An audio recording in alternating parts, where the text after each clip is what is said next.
everyone, and welcome back to Love, Sex and Magic. And today you are in for a juicy episode all on self-care, motherhood, entrepreneurship, and financial empowerment, and so much more with my guest, Iskra Lawrence. Iskra is a mama, an entrepreneur, and a champion for mental wellness and self-care. She has built an organic, devoted following of more than 8 million people across her social channels. She's the founder of the Self-Funding Planner, a tool she created to help people invest in themselves, and Saltair, a body care brand where everybody is welcome. So we dive into so many topics in this episode: motherhood, entrepreneurship, social media, and so much more. So I hope you enjoy this episode. Let's get into it. Welcome, Iskra, to Love, Sex and Magic. I can't believe I'm here. Oh my God, I can't believe you're here. I mean, I think we should just start this episode by taking it back. I know, and just talking about time. where we both were when we first met each other, and just who we were back then. Gosh, what do you remember about that time? So I remember we were both determined and motivated, right? You know, we really were trying to do what we loved, even from a young age. Yeah. But I do remember that I think we both felt like we weren't enough, in the sense of we were in an industry from a young age that told us that we had to be thin, and that was the only way that we were going to succeed. And the competition, the being surrounded by different body types, different sizes, and being young and not knowing how to form our own sense of self yet was so tricky, because I think you just are naturally comparing yourself to everyone around, even friends, and thinking like, oh, I wish I had her legs, or I wish I looked like this, and I think we were both battling that, but also trying to not admit it and just get on with it and just try and chase our dreams.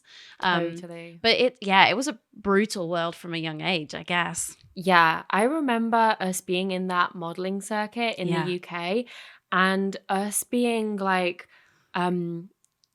think just so hard on ourselves with all of it. Yeah. But also what I remember is we were based in the Midlands, and we were kind of all over the place with different agencies that we were working with. So what I remember about that is it was almost like we had developed our own businesses. That's true. In that industry. From a young age, because we were navigating working with different agencies, different clients. It kind of felt like we were running our own business. We were our own brand. We were our own business from 15. Yeah. I had started modeling at 12 and a half, I entered a competition, and 13, I got signed by Storm in the UK. But that never really went anywhere, because they just kept testing me, and I was on models to watch, and I just never fitted in the sample size when I eventually did do test shoots and runways and stuff. So it wasn't until I found the commercial side, which was more where me and Mel are from in the Midlands, that I was started to work and earn a little bit of money. And you have to figure out quickly about saving, about investing, about picking, I guess, which jobs you want to do, which you don't. I remember being very aware that there was different statuses of being a model, right? I'd had a taste of Storm, which was editorial and which was really kind of valued as being a successful model. And then we'd had a taste of flyering on the street, which was you were still modeling for a brand, but it was just very different. And I guess it was humbling, because I think we both knew what we wanted, but we knew that we were going to have to work really hard to get there. I feel what happened with you, my perception is, as soon as you started actually accepting and embracing your 1000%. Natural size and what God gave you, you just elevated into this whole entire thing. And I remember at the time when things were just massively taking off for you, and you got signed by this amazing agency in New York, but it was as a curve model, as a plus model, which was it was really at the precipice of that whole movement. For sure. Yeah. I mean, if you are trying to change yourself to fit into someone else's ideal, it's just never going to work. Yeah. You know, my vision and goal of thinking, I want to look like this supermodel, I want to look like this Victoria's Secret angel, I could never be her. And so all I did was just fail over and over again, and just continuing that cycle was never going to get me anywhere. So having and making that decision that there could be another way, and no one had paved it, no one had shown me what to do, but sometimes you have to be the representation. Because I hate that quote where it says, you cannot be if you cannot see, because I don't believe that. You know, we've never seen someone like Barack Obama be president, and yet he clearly believed that he could do it. So I think having some sort of like delusional ambition of like, I don't see this, but F it, I'm going to go anyway. I guess that's what I felt, because I'd seen plus size models in the US, but there still wasn't any industry in the UK. And so when I pitched myself to plus size agencies, they were confused. They were like, but you're not plus size. And I was like, I know, but I'm also not straight size, and you won't accept me for either. So how about we just go with what I am right now and pitch it to clients? Like, what are you going to lose?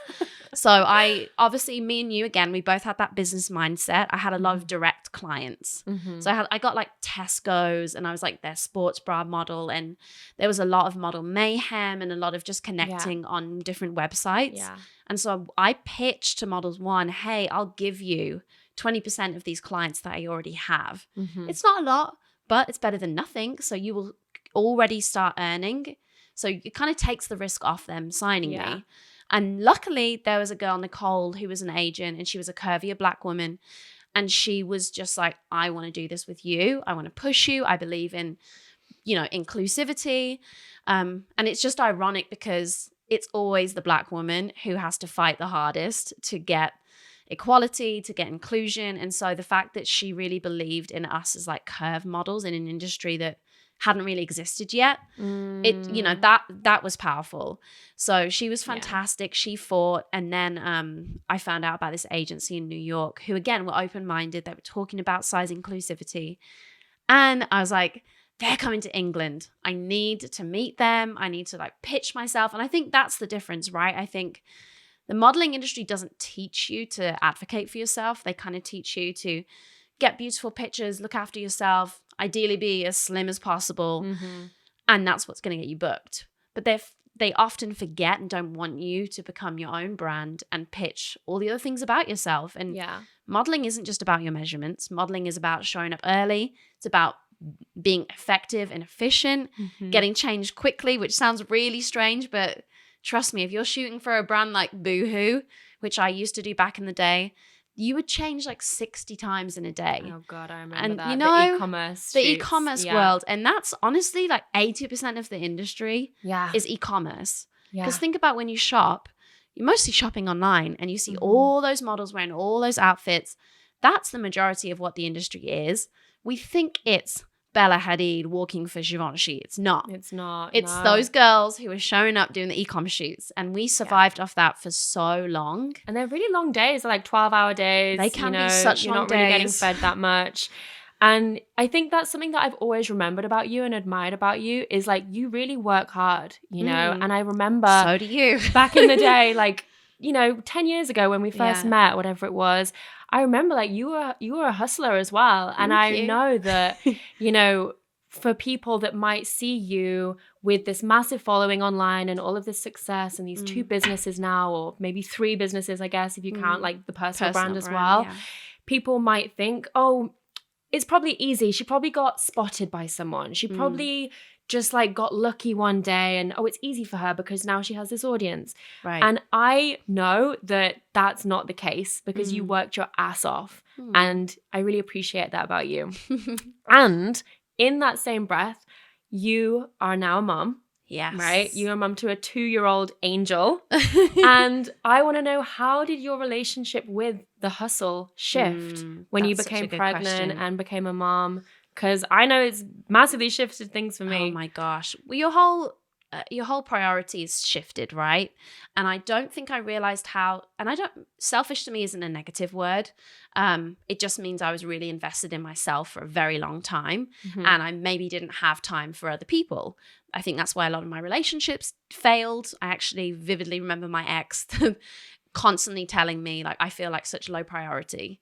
Wow. And I hate that I've made someone feel like that, but I also think I was pretty upfront about how obsessed I was with, growing my career and investing in myself and getting to a place where I know I had financial security for the rest of my life.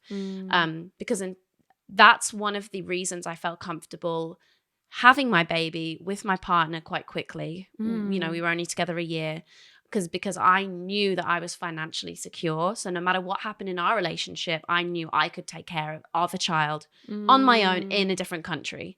But let's go back to when it shifted. So I mean, straight off the bat, I like to goal set a lot and frequently. And that's why I created the self-funding planner. But how I like to create my goals is often like a target practice. So right in the middle, I have the core, which is every single day, right? It's like home, health, family. That's the middle. That doesn't really shift ever. Then I create the next ring.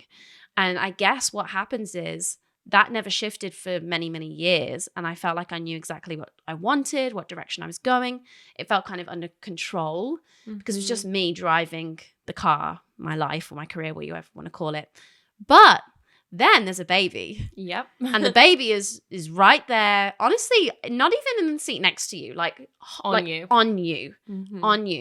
And like the car stops moving when you have a baby. It completely stops and you have to pick a new fuel because the fuel you used before, which was get 8 hours of sleep, work out 3 to 4 times a week, nourish my body, I now don't have time to sleep. I'm not nourishing my body the way I would like to because I'm grabbing convenience meals. I'm not moving or working out the way I was. So like the whole car is just not feeling, as efficient as it was. That's so true. Like we used to have this full blown like morning routine of like meditating, working out together. And now I'm like sat here and I'm like, I don't remember the last time I actually got to meditate because I've got this baby on me all the time. And if I take my eyes off him for a second, he needs something. And it's hard to drop in and do that kind of thing with the baby on you.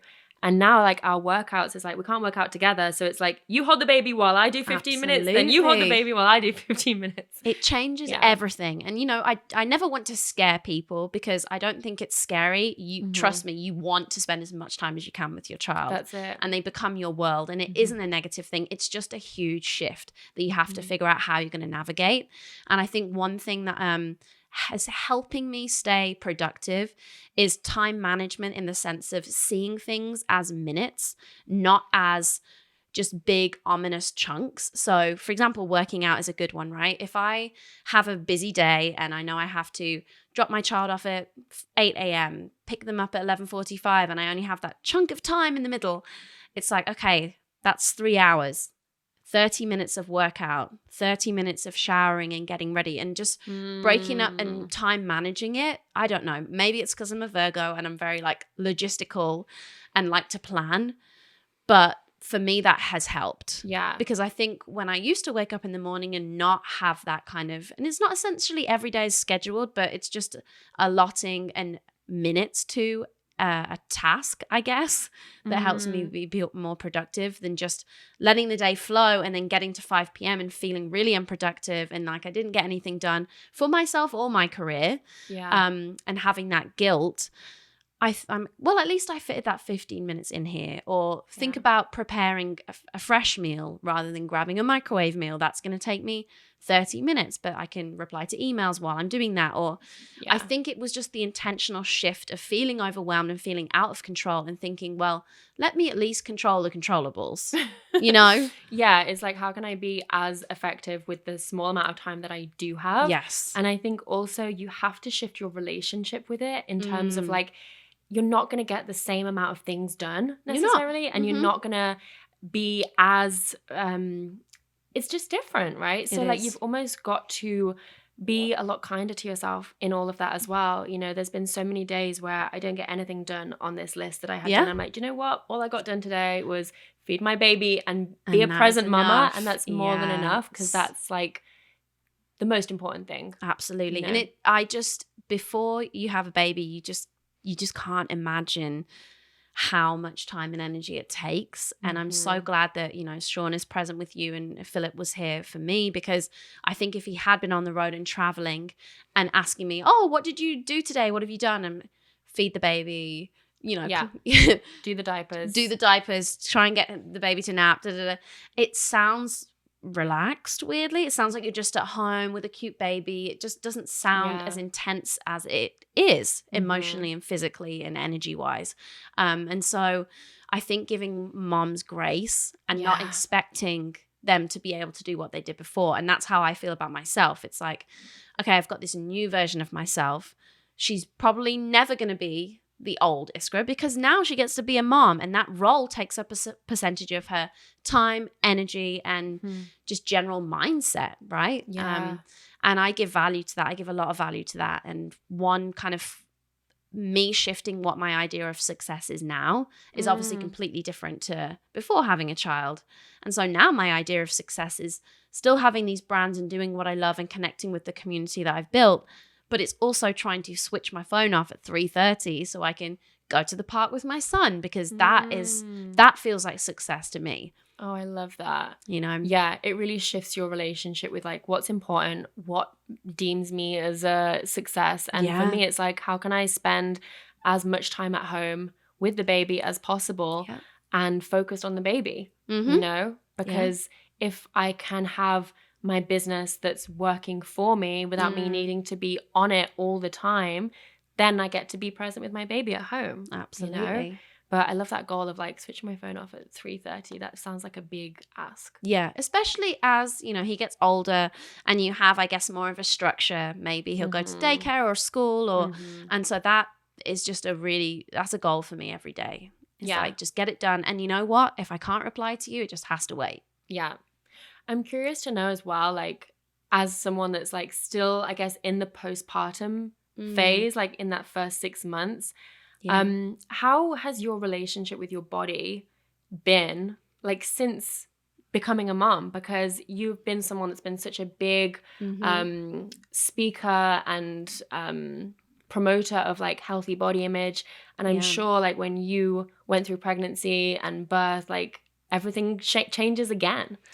For sure. I was nervous to get pregnant and see my body change and expand and grow and wonder if that would trigger anything. And it 100% didn't. I honestly felt like the most beautiful goddess in the world during pregnancy. It was like my favorite time.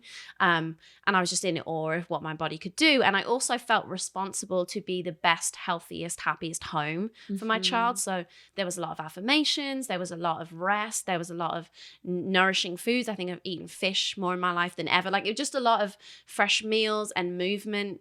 But then what I found was, as soon as my baby arrived, the priority to look after myself was non-existent. I wouldn't even say it was low. I would say it was non-existent, because every child is different, but our child cried nonstop and did not sleep. And again, I had this version in my head. My mom told me I never slept. My mom told me I never cried and was a great sleeper and I was super chill. And she gave me this expectation. I'm not blaming it on her, but she did give me this expectation. She was like, you and Philip are so chill. You're going to have such a chill baby. They're never going to cry. And then out popped my little one, and it was nonstop crying and no sleep. And it was during COVID. We had no help. No one could come and visit us. And I felt like I was failing. I was like, what am I doing wrong? How can I fix this? You can't fix your child. And of course, there's nothing wrong with him. It's just his body isn't used to being on earth and out of my womb. And, you know, his digestive system, I don't think, was fully developed yet. And, you know, my milk production wasn't necessarily the most stable. And it was just learning all of that. How on earth did I have time to look after myself? Like, you just don't. So there was many months that were spent that I felt lost. I'd moved to a new state. I know you can relate to this. Yeah. New state, no friends or family around, no sleep, not enough like nourishment or self-care that was always just very consistent for me. Some form of meditation, some form of movements, a lot of sleep, just general like, I know how to look after myself, disappeared. And so that was lonely, even though Philip was right there wanting to help. There's only so much anyone else can do. Mm-hmm. If you can't look after yourself, it is down to you. And unfortunately, my affirmations turned into I'm a mess. You know, I feel disgusting, like just all these negative things that I don't say that to myself. Yeah, totally. I'm like, who am I? So that definitely took, I would say 9 months, if I'm honest. Yeah. 9 months to like figure out how to feel myself again. And I think that was like, we were in the thick of the pandemic. Like he was literally born in April and lockdown was March. So even those first 9 months to a year, people didn't really want to hang out. There wasn't really that much going on. So I think it wasn't until we started seeing friends and I, you know, got more of a mom tribe who were like, oh my goodness, that's absolutely fine to feel like that. Don't feel guilty for being frustrated that your baby cries a lot, or try this, try that. Even getting a little bit of time away. Yeah. Having like, you know, the time to go and get a manicure, a pedicure. It sounds so stupid, but it's a huge deal. It's a huge deal. I don't even know like the last time I left the house by myself. Yeah. You know, when you do that, even if it's to just get your nails done or just go get a coffee by yourself, it feels like a little vacation. It's weird. Yeah. It really because takes you're like, time. Oh, this is how, oh yeah, I remember this. Yeah, this happened freedom. before. This, yeah. And Yeah. I think that the guilt and the shame of like leaving your child or wanting to leave your child, like, we have to stop that. We have to just end that right now. And I think that with my body, I felt comfortable in it still. I knew it had shifted. I knew it was changed. It was much softer.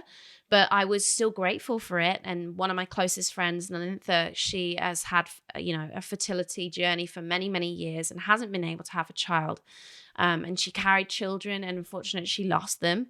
And seeing that was I mean, I can't not be grateful every single day, even if I feel frustrated, even if, you know, I sometimes miss my own life. I'm like, having a child and being able to give birth to a healthy child is the greatest gift on earth. Yeah, it truly is. It truly is. I mean, our journey with the NICU experience and having Sky early really showed us just how huge a deal it is to carry and deliver a healthy baby.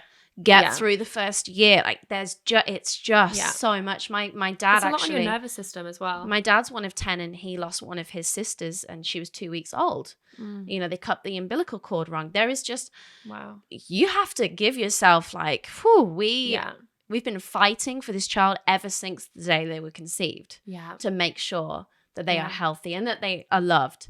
And so for me, again, I wasn't feeling a negative relationship with my body. It just was not priority. Yeah. But I was still grateful. Totally. And so I think where I'm at now is I'm ready to find out what like my new strong is, find out what my new motivations are. And that's been a fun journey of rediscovery. And I want all moms to know that you can rediscover yourself. And the old you is still there, but she's just like been added to. Yeah. You know, I like that. It definitely feels like an upgrade rather than like a completely new version of you. Yes. And I feel like it really puts things into perspective when we think about how grateful we are to have a healthy, alive baby when we're like looking in the closet and like 90% of our stuff doesn't fit anymore, which is kind of where I'm at the moment. I'm 4 months postpartum and I'm like, oh, I kind of imagined that things would fit again by now and most things don't. Yeah. And I'm like, oh, I guess I've got to go out and buy a bunch of new stuff. Absolutely. And it's like, okay, do you know what? It's really not the priority. It's like not the end of the world if things don't fit anymore. Obviously, my body looks totally different than before I got pregnant. Yeah. But I look at this baby on me and I'm like, this is the best thing ever. I know. So yeah, how the body looks it's just not the priority anymore. And it's just a shame that we have been raised in a society that has shown images of women and said, and only congratulated them if they snap back. Yeah. You know, there was never, and I think that's why social media can be an empowering place, because hopefully you see us or you see other women who are very comfortable and confident in these postpartum bodies, because for so long we weren't shown that, and we were shown that if your body changes and you put on weight or your body isn't as strong looking, whatever it might be, you've let yourself go. It's like, no, maybe we've just focused on something more important to us, like our children. Yeah. So I think that narrative is so important for us to talk about. And for anyone listening who is afraid to have a child, because that's one thing that was beautiful in the comments. I got so many women who had obviously had an eating disorder, and they said, I have been afraid of getting pregnant because I've been worried it will trigger my eating disorder, or I've been worried about my body changing. And I was like, you cannot put having a child on hold for that. Yeah. It's going to be the most wonderful, beautiful thing in life. And it's only going to teach you more about yourself, right? Yeah. Like, I think having my child and seeing him develop and figuring out his personality and how he engages with others and socializes. And right now he's in an intense phase. I think they say terrible twos. I mean, you don't want to call it terrible twos. It's like big emotional twos. Let's call it that. Because apparently it's very mirrored with teenage years. Like, this plane of development comes again when they're teenagers, because they are starting to essentially have the concept that they are a human being contributing to society. Where do I fit in? Who am I? What are my boundaries? What am I in control of? What am I not? And so going from a baby where we're just changing their diaper on and off, they don't really have a say. He now has a say. He can push us. He can run away. He can say, no, I want underpants. And that brings on big emotions, because he's like, well, it's not fair. Sometimes you let me go and make my own snack. Other times you tell me I have to eat this. So we're going through that intense emotional phase right now. And it's just so funny, because when people say it's mirrored at teenage years, it makes so much sense. Yeah. Because they're figuring out how to be adults. So he's figuring out how to be a human right now, like a toddler. And then they figure out how to be adults when they're older. And again, they do the same thing. They push the boundaries. They rebel. They lash out at their parents. I'm like, oh my gosh, we've got so much, so much to come. Hi guys, if you are an entrepreneur listening to this episode and you would like my eyes on your business for an entire year of mentorship, then I'm here to let you know that applications are now open for the Queendom, which is my year-long counsel and mastermind for business, love, life, and legacy. So if you are passionately growing your business and you are a leader, a powerhouse, and you're ready to relate to your business in a beautiful, healthy, feminine way and grow your impact, then join us. You can go to melwells.com/queendom to apply. I'm taking on 13 female entrepreneurs in 2023 to mentor for the entire year. And also we have 2 beautiful retreats included in that year. So if that interests you, you can go to the link in the show notes, melwells.com/queendom. And of course, this is a year-long mentorship. So this is not for brand new entrepreneurs. This is for people who have been on the journey for a little while. So can't wait. Hope you apply, and we'll see you there. Let's get back into the episode. It's funny because we were talking about body image and how our relationships with our bodies are different. And then it's obvious to me in the way that you're answering the question. It's it's just not the priority anymore, because you've got a 2-year-old and their development is the priority. And I think I just want to share that I look at my body now and I've got this scar from the C-section, and I love it because I'm that was where my baby came from. Yeah. It empowers me, makes me feel I did this. I did this. I'm so proud of that. Yeah. And my boobs look different, and I'm do you know what? They're feeding my baby right now. Yeah. That's so important. Could there be a more important job for my body than carrying and feeding my baby? And the other day I brought a dress out to wear, and I thought, oh, this is definitely going to fit me because I bought it when I was 4 months pregnant. So I was like, oh, this is for sure going to fit me now. Didn't fit, didn't do up the back. And I was like, oh, damn. And I said to Sean, really thought this was going to fit. Yeah. And he was like, babe, you're mom hot now. You were hot then, now you're mom hot. And I was like, hot. I will take that. So it's a different kind of hot. It's a mom hot bod. Okay? Mom hot bod. So embracing the mom hot bods. So wanted to ask you as well, kind of shifting gears slightly. You've gone through this massive change in your life, motherhood, gone from being this amazing curve model influencer, still doing all of that, but now as a mom and very much in the public eye. I mean, people think that I have a big audience. You've got, what, 5 million people watching and following along with what you're up to in the world. I want to know, as someone with such a large community and audience, what are the highs and the lows of that? Because I can imagine it's very intense on your personal life. Yeah, it's, the hardest part is the responsibility aspect, and I've definitely removed myself a little bit from that. But there was a time when, you know, I worked with a brand who their official title for me was role model. I remember, and I don't think I realized what toll that would take on me, because I had this responsibility to 5 million people to be their role model, and that's really difficult. And especially at the time when cancel culture was at its high. I feel like it's maybe calmed down a little bit, but cancel culture, and it was just terrifying, because I literally thought, if I F this up, I lose everything, you know, and everything that I'd worked for, which wasn't a platform. I hadn't worked to build a big social media following originally. I'd worked to break into the modeling industry as myself, not try and change myself. So it was a side effect that content that I created about my journey about modeling had gone viral. I didn't even know what viral was when it happened. It was the video where I flicked off a troll that went viral and it was something like 800 million people had seen it. It was on like CNN and all this stuff, because again, the thing is with viral, you don't know when it's going to happen, but it's genuinely when you do the most random stuff. And, you know, someone had trolled me. I think it was just at the beginning of people even knowing what trolling was.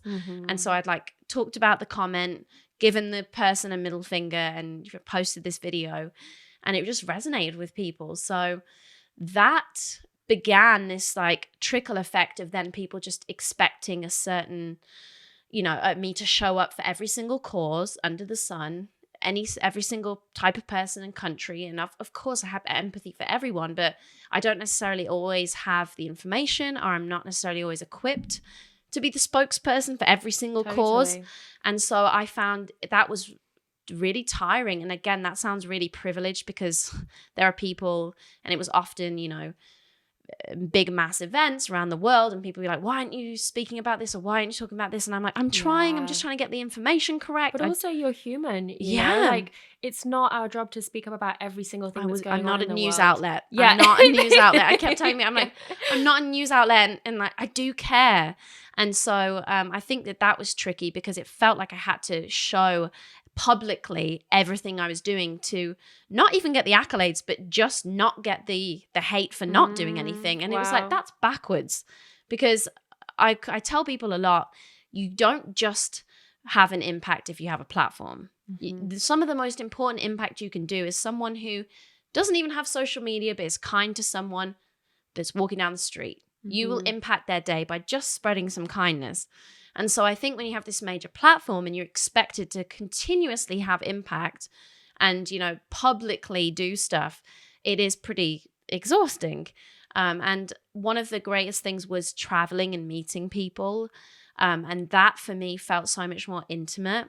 And so I think I haven't grown apart from social media, because I still do it and I show up every single day, but I crave more of that like intimate community moments in person. And I want to get back to that. I'm trying to figure out how to navigate that with a child, where it's not so easy, and we are still facing COVID. It's not like fully over, but I think that's the balance, right? Of like having a big social media presence, but remembering the most important interactions sometimes are the small, intimate, real life ones. And just continuously, I try to continuously tell people I'm not perfect. And please don't think I am. Please don't make me your role model. You be your role model. You can be inspired by me. You can be uplifted by me. You can learn stuff from me, whatever you want, but please just don't put that on me or expect that from yourself, because you're probably going to be disappointed. As amazing as you think anyone is, they aren't perfect. So, you know, really you can be your only role model, I think. Yeah, I think there's like this tendency to assume that people with millions of followers somehow have the perfect life or have more of their shit together in all aspects of life more than you do and have to be your role model. And it's just not the case. I mean, there's plenty of people as well that have huge platforms, and we see they're like really struggling with mental health. Absolutely. And a lot of times because of how many people. And it can make you more lonely. You know, one of the things I've noticed is being in this industry, and I've removed myself by coming to Austin, right? Austin is this beautiful hub of wonderful people who are still motivated, who are still going after what they want, wanting to make impact, but they've removed themselves from, Philip would call it the effery. I really struggle to swear, as my parents really got that in my head when I was younger, but it's just that the other side of it, like I felt I enjoy going to Los Angeles for work, but I don't believe I could live there long term because I do worry that people are so focused on the fame side of it. It's not actually about doing what you love. It's about getting the attention for doing what you're doing, if that makes sense. A lot of my friends who stay in that realm where they're only surrounded by people who are financially benefiting off them turn around one day and they're like, is anyone here because they care about me? Or are you only here because I'm the hamster in the spinning wheel and you need the wheel to keep spinning? And so I've seen that over and over again with highly successful people. That's what society would call highly successful people, who are really lonely, who don't know if the people around them are there for, you know, sincere reasons because they care about them or just because they need them to keep on going because it keeps the lights on. So I think removing yourself and realigning with what your new season is, right? Like every year, I think I check in with myself and I do my target practice of goals, but it's also just a redefinition of like what I want from this year. I try and pick it like a word or a phrase or something that is going to carry me through the year. And I think this year was definitely the execution year, which is maybe a negative word, but for me, it was like I've had so many ideas during COVID and I was working on stuff. 2022 was like, I'm executing, I'm getting these things done. They're going out into the world. I'm not afraid. Like, even if I fall flat on my face, which I've done many, many, many times, it's just time to do this. And so next year, I would like to say is going to be my year of, I guess I kind of feel like I rediscovered myself, but I still feel like I'm about to shift gears into like things are out in the world. And now I have a chance to really say I'm enjoying this, not enjoying this. I want to focus more on this.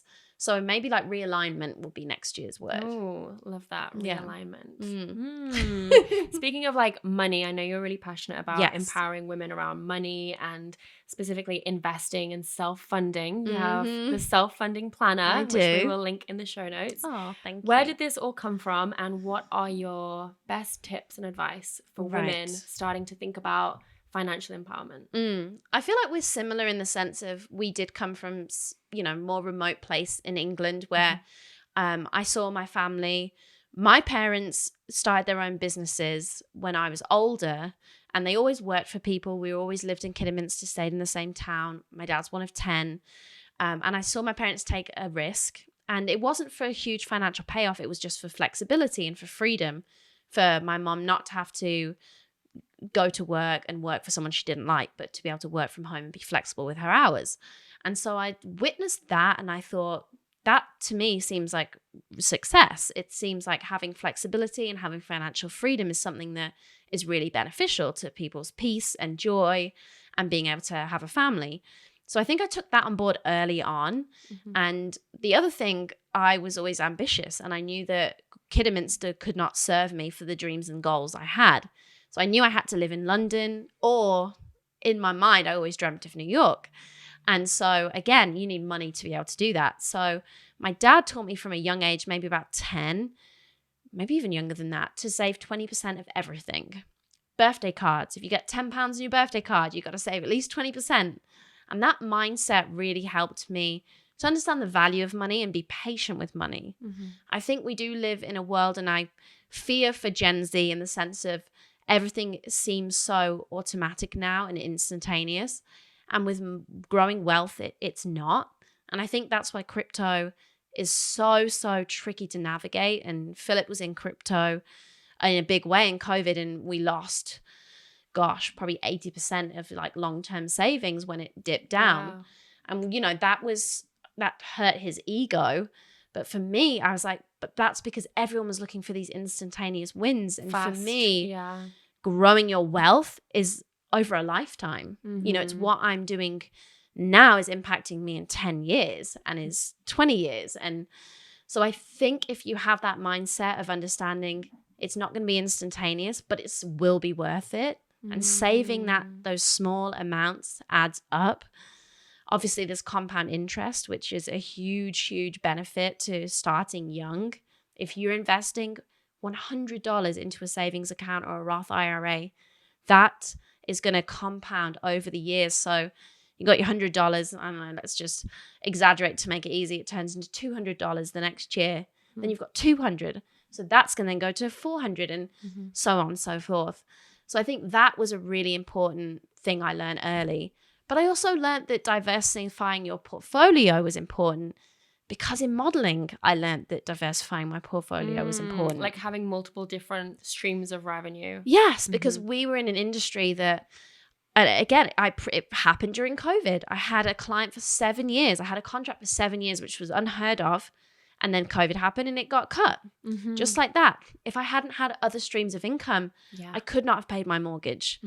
Well, again, if I hadn't been saving and if I didn't have other streams of income, because, you know, I did have equity in homes and in property. So for me, that goes in any career. You could lose your job tomorrow. You've got to have emergency funds in a savings account. You have to be thinking about other ways to place your equity, if that's land or property, if that's something I think you should be interested in it, right? I think you should have an interest in the things you want to invest in. I think that when you're looking at stocks, you know, and potentially crypto world, but I don't want to not recommend it because we have done it and we are still investing in crypto, but it's volatile.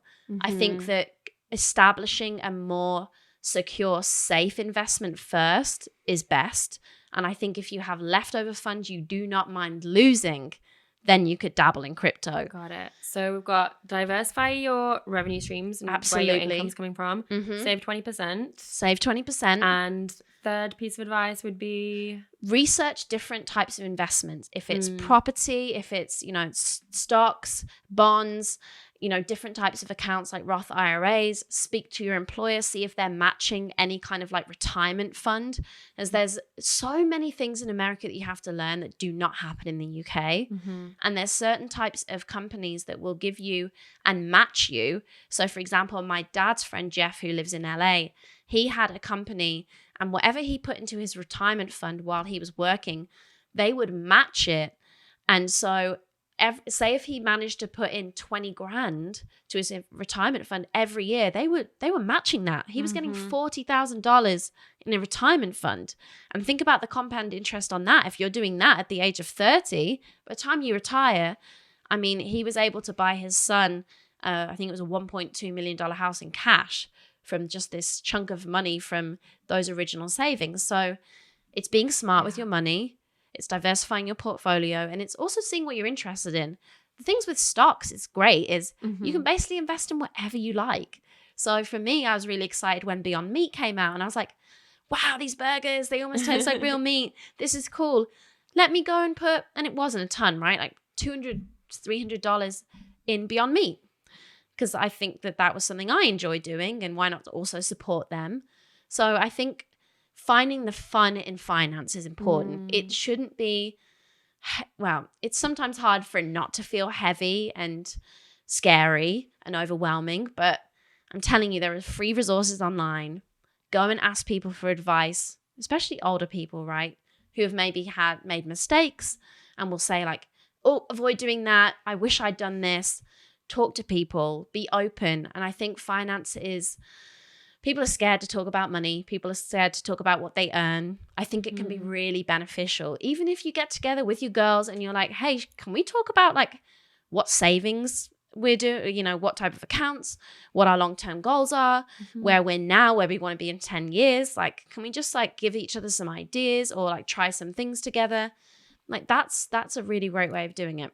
I love that. And that leads me on to the newest business that you have, Saltair. Yes. I want to know, what was the vision and the idea behind Saltair, and how is it is it different running a product-based business Oh my than gosh. service-based business? Because it just feels like two completely different worlds. It's so different. And I know we talked about exhaustion before of having a platform and kind of having to show up. I definitely didn't know what exhaustion was until I owned my own company, which again has employees and has every single day, you know, everything going on, distribution, manufacturing, sales. So it began during COVID when I talked to you about and they call it the baby blues, right? I don't believe it was postpartum depression. I'm not ashamed. Maybe it was, but there was a time when I stopped showering. There was a time when I did not want to get dressed and I felt like a mess. And me and Philip were like figuring out how to get myself out of this funk. And I was like, well, it's so weird because I'm getting excited about skincare and makeup because I was still getting PR packages. And I was like, there's all these brands that are like so innovative, so cool. I was like, body care is just boring. You know, I just grab the same thing when I go into a store, whatever's on offer. Or if I get a PR package and I do find a really interesting product, maybe it's super skincare focused and has really been helping with my lumps and bumps on my arms. I remember one scrub I looked to go and rebuy and it was $55 for like a small thing of scrub. And I was like, I got through this easily in 3-4 weeks. I'm not going to spend $55 a month on one product. So I started just thinking that, is there a way to get me excited to look after myself? And luckily at the same time, I had a connection with a PR woman called Juliana, who's still our PR for Saltair. And she was like, hey, Iskra, I actually know this beauty incubator. He's this incredible man who helps founders basically turn their ideas into reality. And do you have any ideas? And I was like, oh my gosh, I've been really wanting to do this body care concept that I've been trying to think of. And she goes, amazing, let me connect you. So we have this Zoom and you don't know what to expect. And again, I've been like promised the world by people and I've had tons of business offers of like slapping my name on something and just getting 20% of, you know, royalties or whatever it might be. And I sat with him and he was like, I've done a lot of research on you. I know exactly who you are. And I believe that there is a white space in body care too. I was like, I know. I was like, I walk down the aisle of Target and I do not get excited, but skincare and makeup, it's amazing. It's colorful. It's bright. It's like, I'm like eating with my eyes before I'm even testing the products. And he was like, I'm from Thailand. And my background is that my mom was a single mom. And the only joy she kind of got, or the way she found herself every single morning and set herself up for the day was her like beauty routine, putting on her lotions and perfumes so she smelled good and then putting on like her mascara. And he said, I watched her do that every day before she did her 3 different jobs. So he said, my passion is helping women feel empowered and feel their best selves and providing products that are accessible so that anyone can feel that way. He's from the middle of Ohio. I was like, wow, this is just like completely aligned with what I want. And I don't know how we're going to do it, but it needs to be affordable. I was like, but it needs to be beautiful. And one thing that I'd seen in the fashion industry was a lot of times when something was size inclusive or just inclusive in general, it didn't feel aesthetically elevated. It sometimes felt like with plus size campaigns and even brands, they didn't invest in quality of advertising in these beautiful campaigns the way that straight size, more exclusive brands did. So I was like, okay, this is the concept. It's going to be elevated, but accessible. And it was almost like contradictory. It was like, it's going to be bright and powerful, but sustainable. Because again, I think a lot of sustainable brands were going like the eco route where it looked kind of minimalist, earthy and minimalist. I was like, I want it to be bright. I want it to stand out. I want people to be excited, like see it with their eyes and want to put it on their body. And I want to lean into fragrance at a time where everyone was staying away from it because brands had been fear-mongering that fragrance was bad. There's some fragrances that of course can cause issues and irritations with your skin, but in general, if you're using safe synthetics or botanicals that are completely natural, that's going to be safe for your skin. So again, I did not do this alone. And I think there's a misconception when the girl boss movement happened, for myself included, that you had to do absolutely everything and you would be completely burnt out and you're not necessarily good at everything. And I think like for people listening to this episode, they're probably like, wow, like Ishka's doing so much. You know, there's so many different things that are going on in her life, and she's a mum.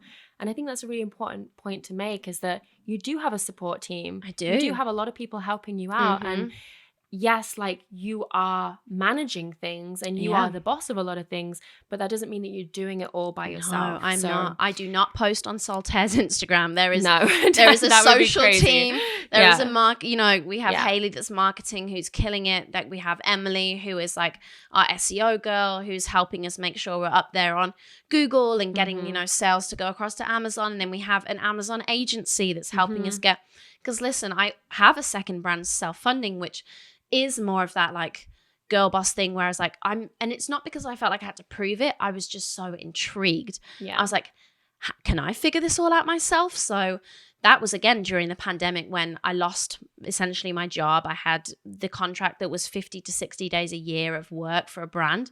It ended. And so I had this time and I was like, I've always wanted to know what it was like to run a business. So there's a difference between founding and owning a business and a brand and running it and being the CEO. It's two very different things. And Saltair and self-funding are structured completely differently. Self-funding is a tiny, weeny brand that I'm don't want to say using as a guinea pig, because it's not. I do want it to be community based, but I'm not after sales. Honestly, I really thinking about turning it into a nonprofit and using it as a way to donate supplies to people who need it, because the planner is really wonderful for productivity and planning. And I think that's the route I want to take. I just haven't learned enough about nonprofits yet. And everyone's told me it's complicated, especially if you're not a citizen. We're on green cards.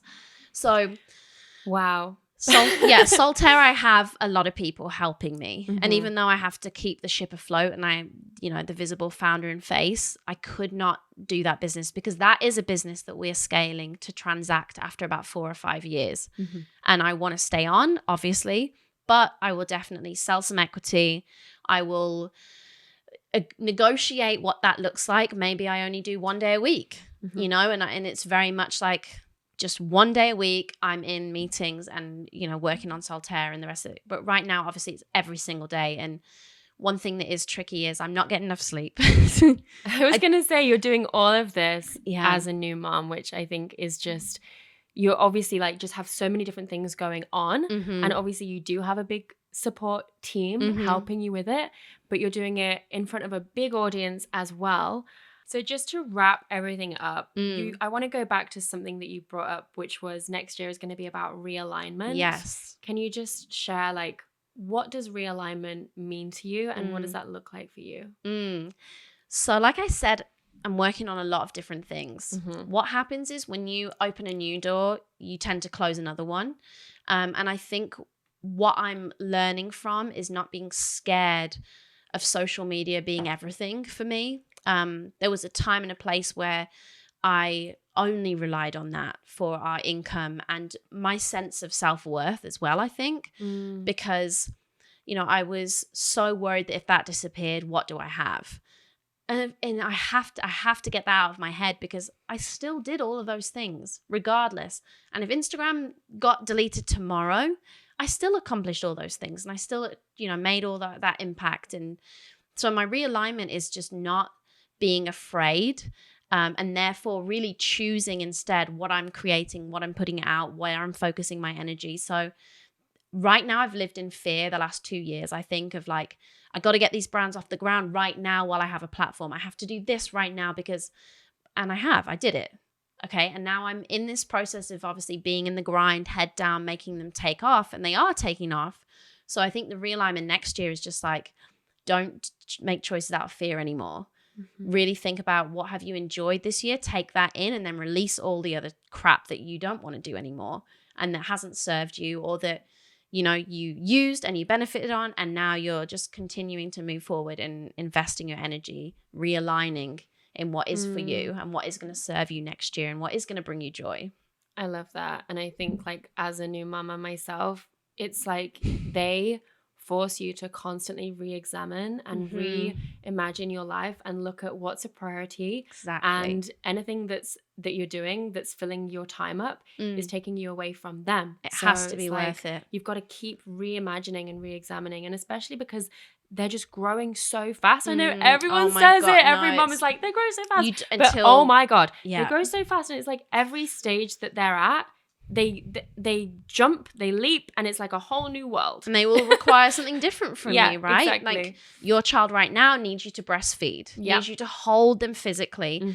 I'm at the stage where my child requires me to, wherever we are, I have to literally be ready to sprint after him because he will run off and he will find it hilarious. He will looking forward to that chapter. Be able to unlock the front door and just run out onto the street. Wow. So it's like, even though he will independently play, I'm still like, am I about to have to save his life because he's about to get run over? Like, it's just, I live in this constant panic mode, I feel like now. Before it was like, oh, I would love some freedom and space. I do have freedom and space because he'll go and independently play. But simultaneously, all of a sudden, he's got a box of matches. You know, like it's just, wow. Oh my goodness. Wow, that sounds terrifying. But for people that don't already follow you and are part of your world, how can people come and be a part of the planet of Iskra on the internet? Oh, thank you. So you can actually check out mine and my partner's podcast, which is called Couple-ish. We're getting Mel and Sean on there, so we'll make sure to tell you when that episode's out. It's going to be a really fun one.